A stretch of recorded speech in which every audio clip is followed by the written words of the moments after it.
Hello everybody, Warrior Fire here, and welcome back to Pokemon Sword. Last time, we got our very first Pokemon, Scorbunny. And I do have a nickname ready for it. As for what that is, well, you'll see soon enough.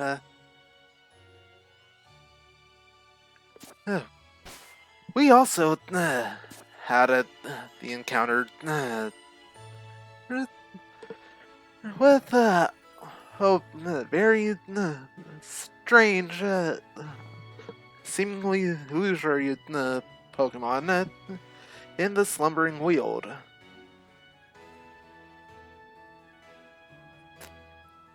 And during all of that, well, we now have a way to go.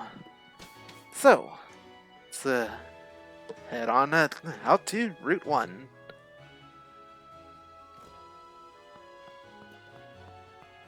I do like how it shows the map in the loading screen sometimes. Can definitely be helpful. Here we go! This is quite the big step, you know?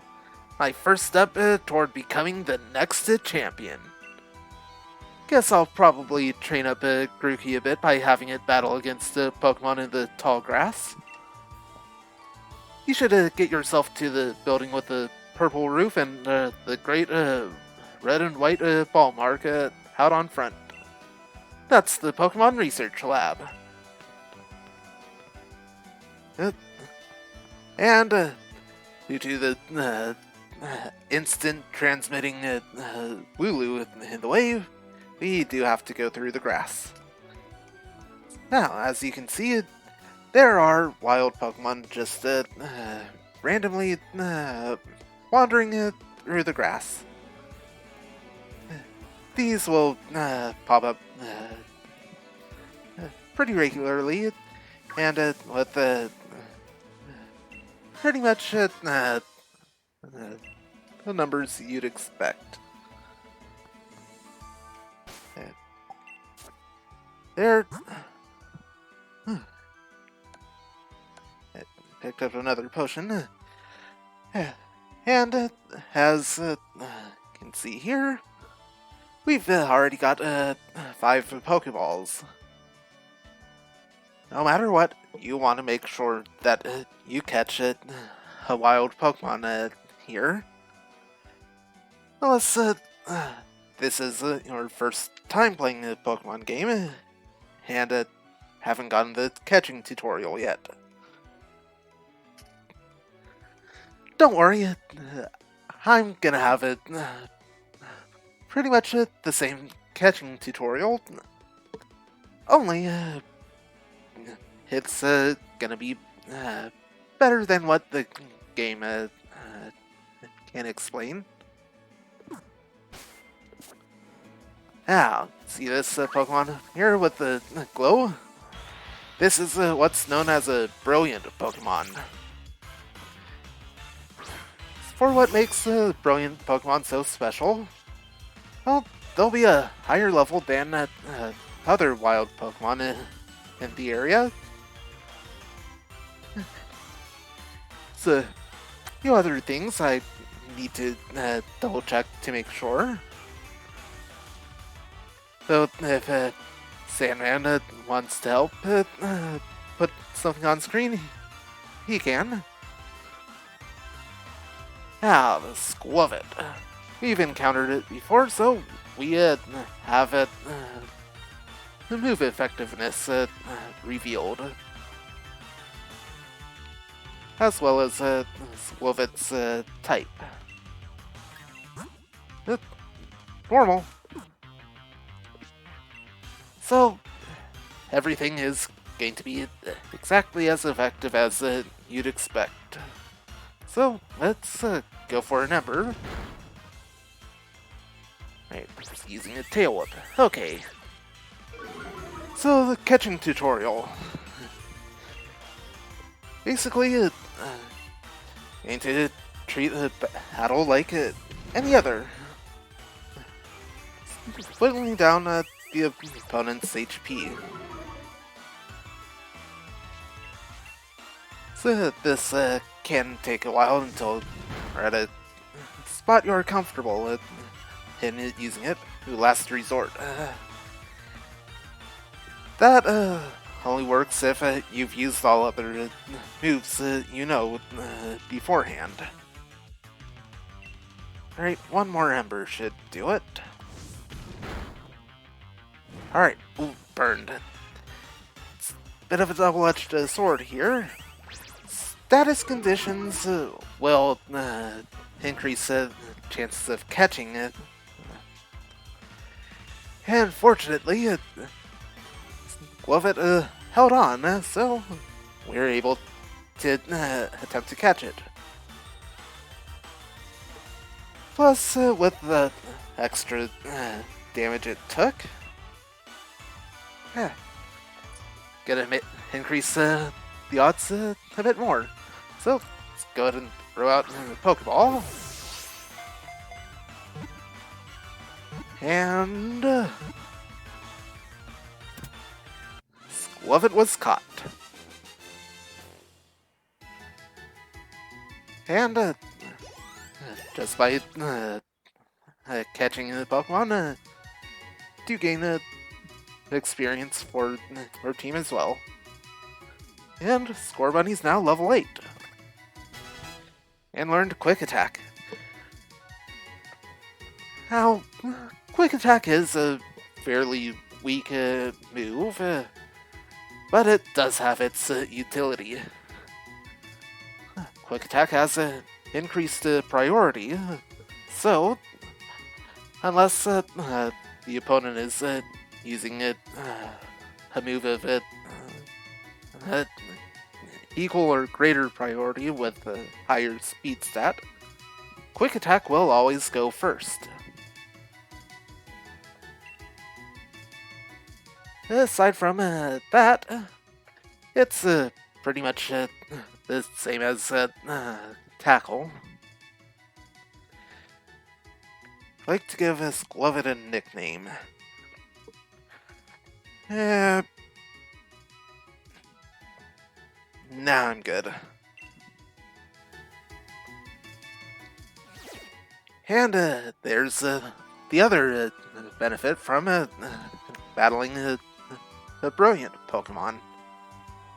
Gain a special currency called Watts. Also get these in much more efficient quantities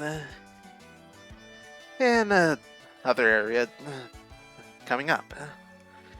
Not gonna spoil what that is quite yet. Right, and got another item sitting out here. 2 Paralyze heals. Medicine for treating paralysis. Single use, and just a normal wild encounter with another Skwovet. Right.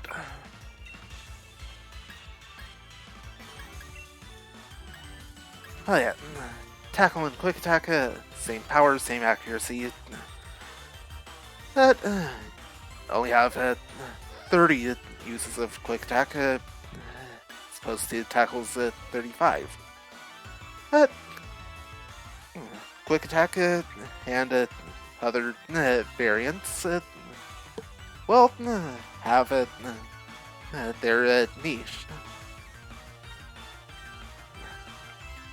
Wanted make sure that are able to get a KO against the opponent.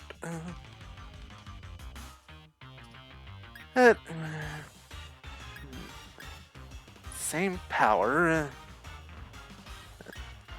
Quick Attack is physical, which Scorbunny has a better use of.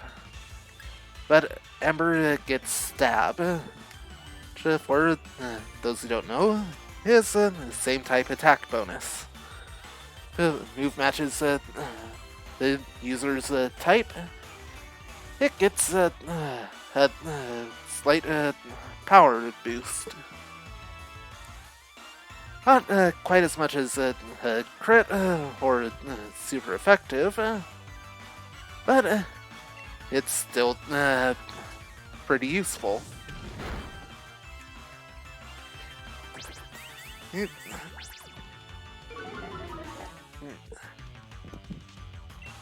Let's go for a quick attack. Which they're about the same. Okay. Well, let's go ahead and finish it off.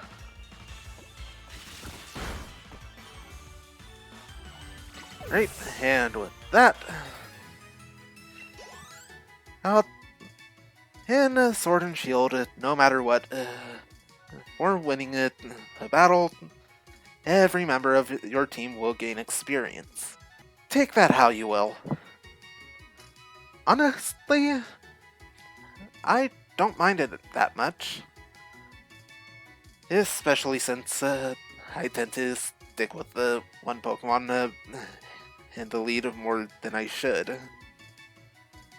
So this is a feature that helps me a lot.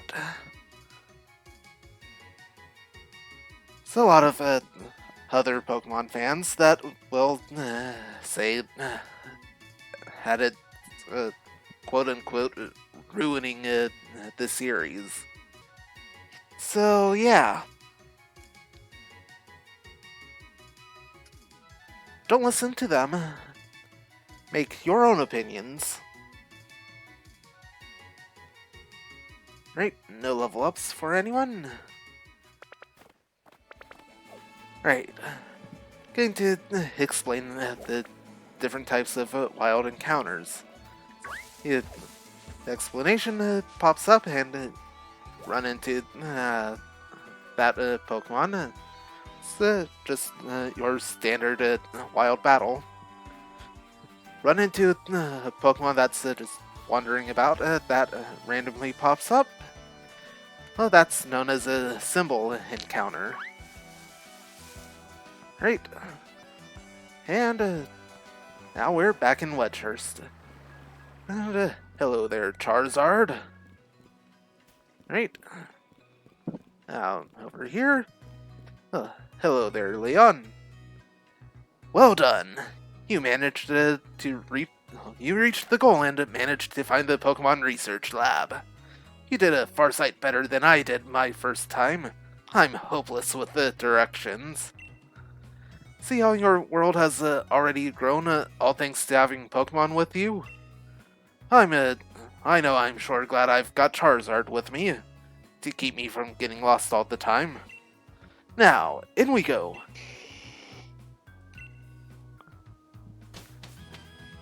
And have no choice there. I've got to give it to Professor Magnolia. Everything in here looks fascinating.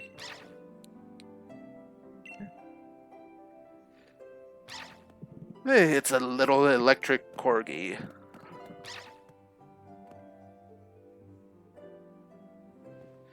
What is it today, Leon? Well, hello there, Lucagen. Looking for info on another never-before-seen super strong Pokemon? I wish you to stop with these outlandish requests.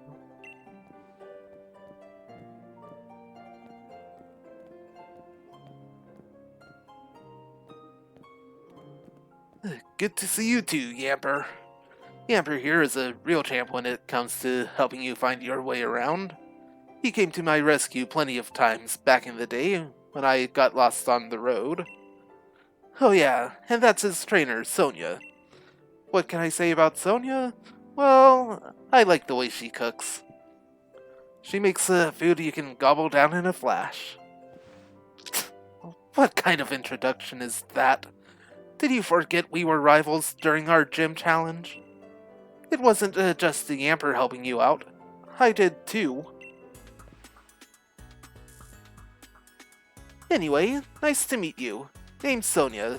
I'm the professor's assistant. This is Michael. He's a new Pokemon trainer. Set him on the right path, would you?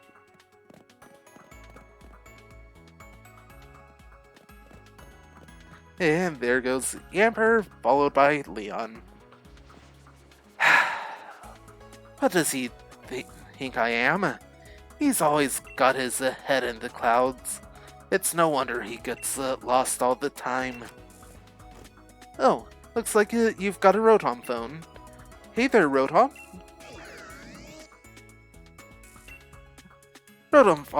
Phones are handy little things, aren't they? They've got a map and a navigation tool. That said, Leon still gets lost, so... Oh, sorry. So tell me, do you know a lot about Pokemon? You bet. Well said. In that case, I'll make it so that you can use the Pokédex on your Rotom phone. And we now have the Pokédex. Just so you know, that Pokédex is a gift from my Gran. Did you let Gran know that you've received the Pokédex? She lives in the house down along Route 2. Yep. And just like that, I'll access the Pokédex menu. We've seen 5 Pokemon and caught 2. So let's go ahead and check out Score Bunny's Dex entry. The warm-up of running around gets fire energy coursing through this Pokemon's body.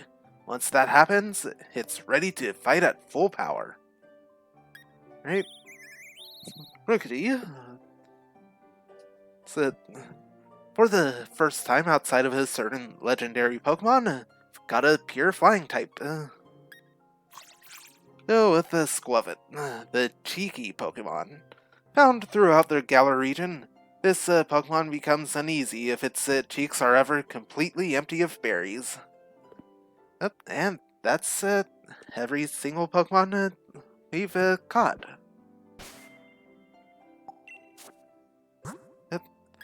Oh wow. Burn left the Squavit with exactly 1 HP. Hey. Let's actually check it out. It's adamant nature. That could be pretty good overall. So,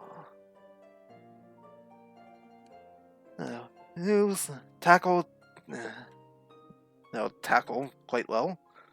Tail whip. That lowers defense. Bite. Dark type move. 60 power, and can make the target flinch. It's definitely a really good move to have.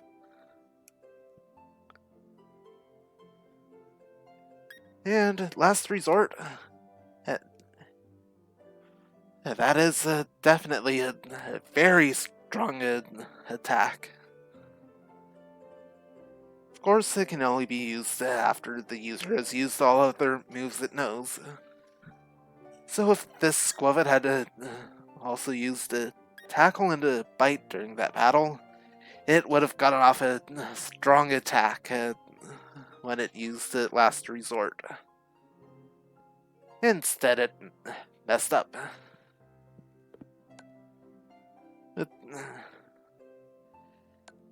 Right? And, yeah, that's pretty much everything for the Squavit.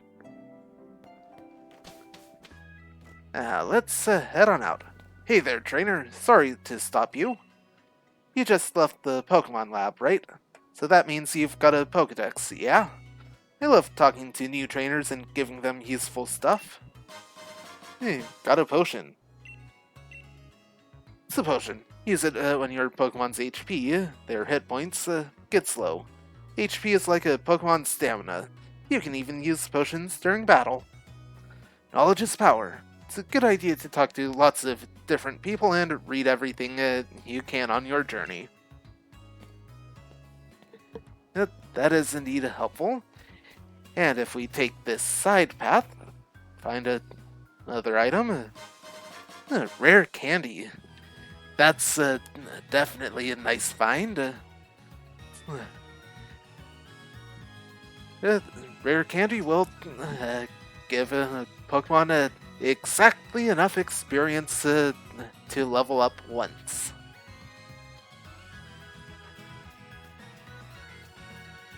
Definitely going to be saving that. Right. Nothing over there, so let's head up and meet back up with Hop. Got your Pokedex from Sonia? Then it's time to meet lots of different Pokemon and start building up a strong team. But battling strong Pokemon in the wild can leave your team in a bad way. Not to mention what battling another trainer can do. Luckily, we've got Pokemon centers. Luckier yet, they're dead easy to spot. They look the same wherever you go. Come on, Michael. Bet you've never been inside one. And forced to go in right away.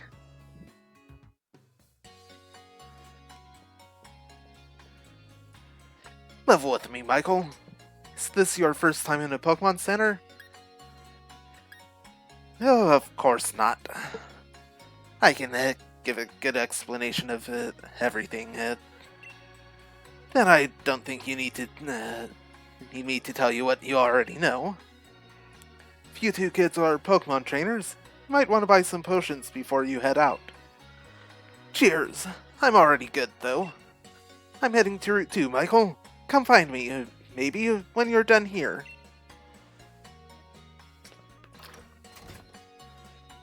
Just like that, we now have free reign of the place.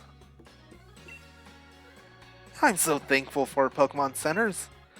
They'll fully heal your Pokemon as many times as you need, and for free. Yep, that is true. Just talk to the nurse. Right, take Pokemon for a bit. Right, and fully heals all of our Pokemon, and completely restores your PP. So, back at full strength. Here is the Pokemart. And sell items we have. Everything we have is actually going to be helpful, so we're not selling them. Now, buying items is where things really come into play. No potions, and Paralyze heals. Got Antidote, Burn Heal, Ice Heal, and Awakening. Basically, the same thing as the Paralyze heal, only for Poison, Burn, Freeze, or Sleep. No matter what, you don't want to waste your money on Awakenings. Sleep will always wear off on its own. Everything else can definitely be a problem. Freeze also wears off on its own. But Sleep can actually be helpful if you know how to use it. Of course, the big one, Revive. It's like the name says, it revives a single Pokemon. And does so by restoring half of its max HP. At this point, not really gonna need any revives. We'll pick some up when we need them. For potions, 5 might be enough, but let's go ahead and grab 3 more. Right, that takes care of the shopping. So right here is known as a Rotomi. Basically, a PC from other games. And let's you take care of the boxes. Keep extra Pokemon in your Pokemon boxes. Got your own boxes in the Pokemon storage system, which you can access at the Rotom information terminals, or Rotomi, found in Pokemon centers everywhere. And you can retrieve the Pokemon from the boxes at any Rotomi visit too. Yep. And buttons be helpful. Select all over to a Pokemon. Press A to bring up a menu. Either move it, check the summary, check the hold item, I'll change the markings. Useful for if it are actually working on a competitive Pokemon. Got standard. Going to use similar to how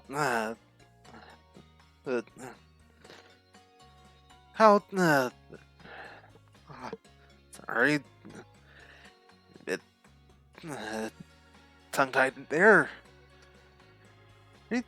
Think of how nature's show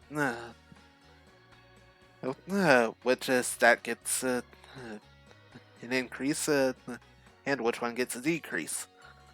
Blue's lower, red is higher. Typically, it's only used for what's known as individual values amongst the fan base. Basically, it's the DNA of Pokemon. Typically, mark blue for 0, and red for max 31. Not gonna really bother with the markings. It wasn't done yet, because I still have an explanation for it. Press Y to the multi-purpose tool, which is basically just the move option with the shortcut. That's the one I'll be using most often. Green, I've got the multi-select, which name suggests multi-select for easy moving. X button, start with the sort Pokemon, which is pretty self-explanatory. Held items shows which Pokemon are at are holding an item, and allows you to easily give it an item. Here also with the select and multi-purpose. Multi-purpose lets you hop into the give item menu if it's not holding an item, and then move out items. Here, just bag it. Here I've got battle teams. We're not going to be using the battle teams at all because this is for more competitive stuff. Right, and with that, got box tutorial taken care of. Alright, here is where going to get most help. Got some Pokemon questions? Feel free to ask away. Here, we've got 3 services, all used to be in separate locations across the map. And one used to require payment of a specific item. Now, fortunately, everything's all in every Pokemon Center, one convenient location, and all for free. Rate a nickname. Here, now going to what name rating is. Okay. Select a Pokemon. Score Bunny, is it? That is quite a fine nickname. But I think we could give it something even better. What do you think? Name rater is how you change your team's team's nicknames. There are some limits. First up is the censorship. There are certain words that are not allowed, and it will prevent you from even attempting to input them. This filter can be worked around. I am not going to show you how to do that because, for one, I wouldn't do that myself, and two, well, Pokemon is a kid's game, essentially. We don't want to have all of that spreading around. Now, more obvious restrictions. Well, first up, got traded Pokemon.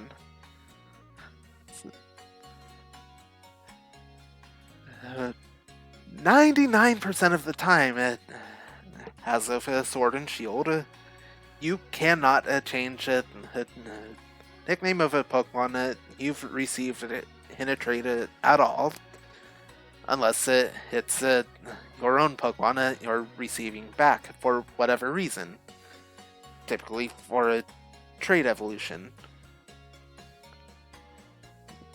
Though 1% of the time you can change nicknames is if Pokemon's nickname is the default one. Basically, another trainer trades you a Score Bunny and they didn't nickname it. Again, fairly simple.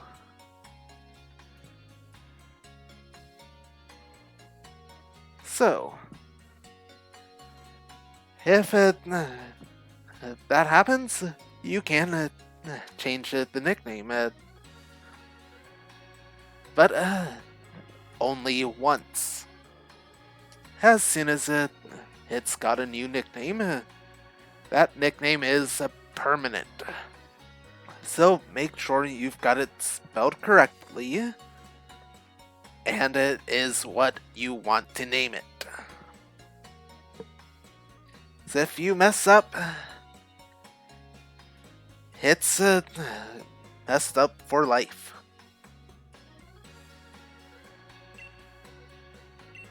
Now, let's go ahead and give Score Bunny its nickname.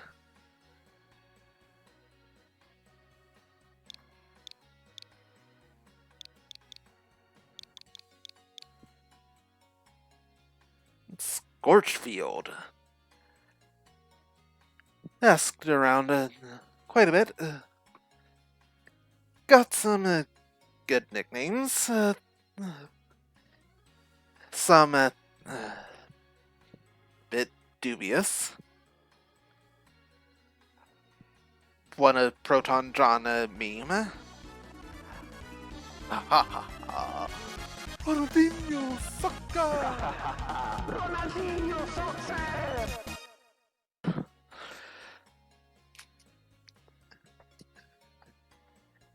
So yeah, Scorchfield was the one I liked the most, and that's what I am going with.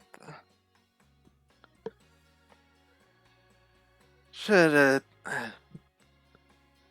let's see, the source of the nickname on the screen about now. And with that, we are good.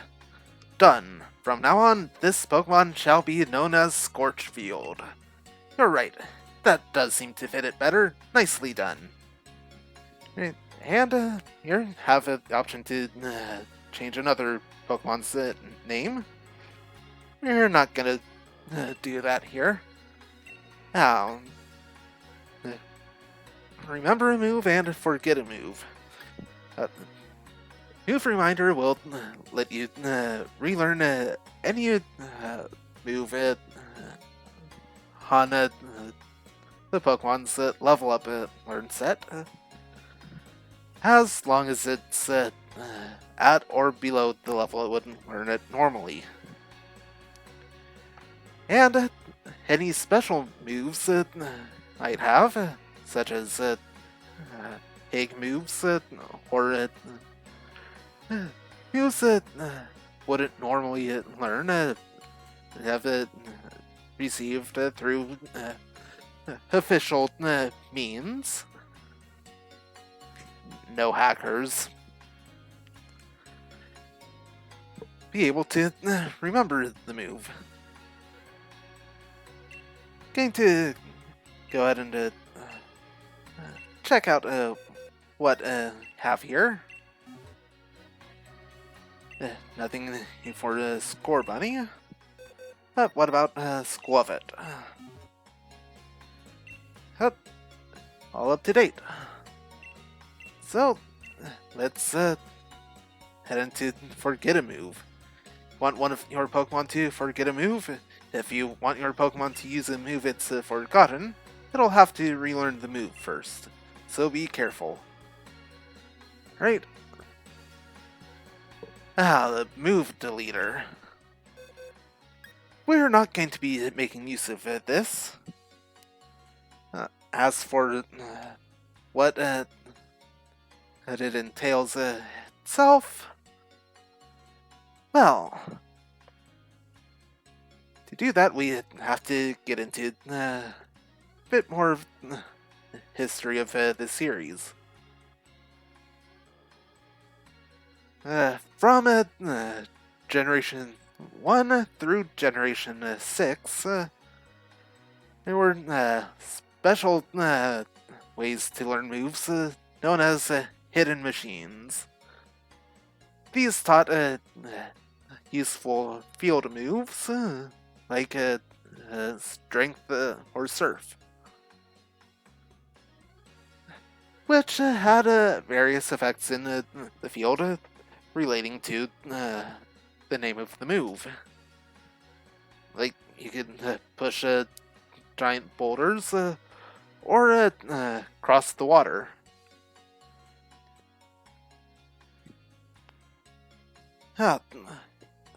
It made HMs useful.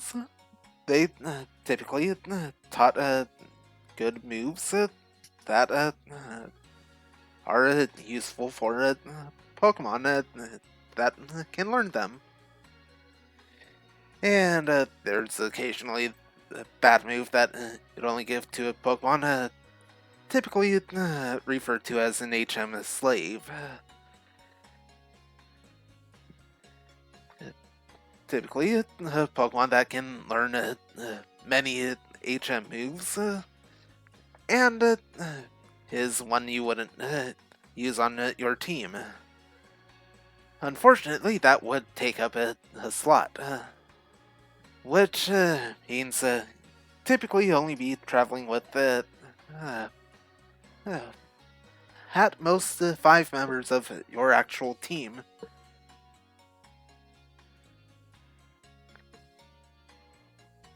And the main downside, so HM moves could not be forgotten normally.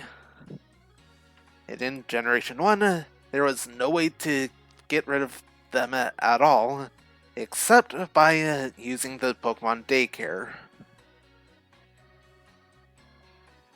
We'll get into details about that when we get to the equivalent.